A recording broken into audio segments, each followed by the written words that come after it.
You know, would you believe that I'm as excited as I've ever been in my life? Now, how in the world does that work out at this age and this time in my career to be as excited about anything as I ever have been in my whole life? That's just ridiculous. But you know what I've done?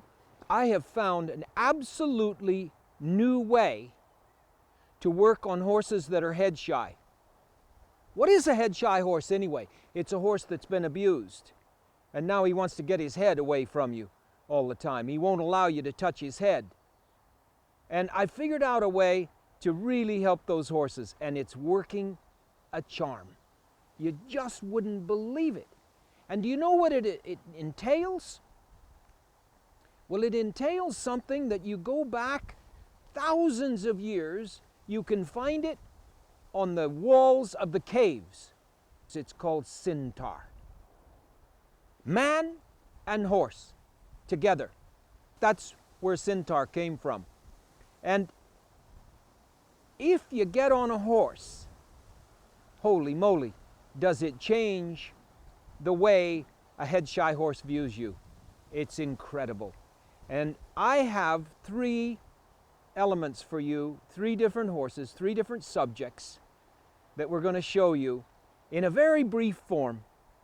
But if you should choose to go on the online university and see it in detail, it's going to be like a half an hour for each individual horse.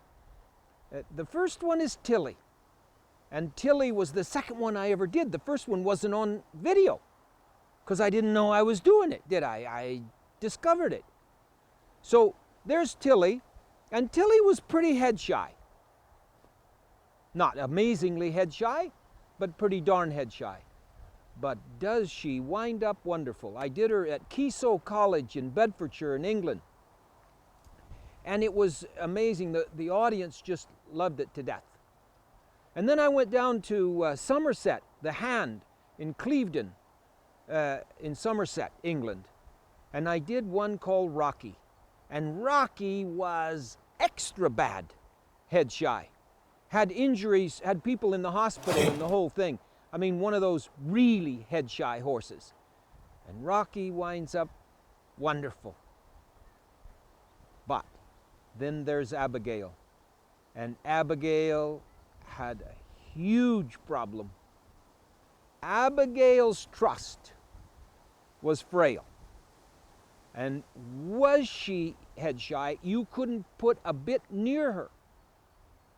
Abigail, whose trust is frail. I have quit the human race. I am now centaur, another kind of animal. And here's Abigail, the wonder mare. Mind you, we never fixed anything but Abigail's head. And was she wild when she came in? And guess what? She's still wild. Everywhere else on her body, she's wild. But she is okay about the head. Or you judge whether she's okay about the head. And we worked it out that her total time of training was approximately, before today, 1 hour with me and about a half an hour with a student of mine while I was in Austria doing my last tour. So here's your 3. You be the judge. Well, you know what Perry Mason used to say? I rest my case. And I do rest my case. There's the 3 horses. If it's difficult for you to see the value of this particular discovery, keep watching the university. You need help. This is incredible. I rest my case because I had 3 horses that were severely head shy. I did my work, and they're not now severely head shy. It's an incredible feeling. And in the case of Abigail, she has her life, and she wasn't going to have her life. Remember, she was at the butcher shop door, and the people that bought her just wanted to save her life. But she was so wild, you couldn't handle her at all. And now, you be the judge. There's the 3. See you online.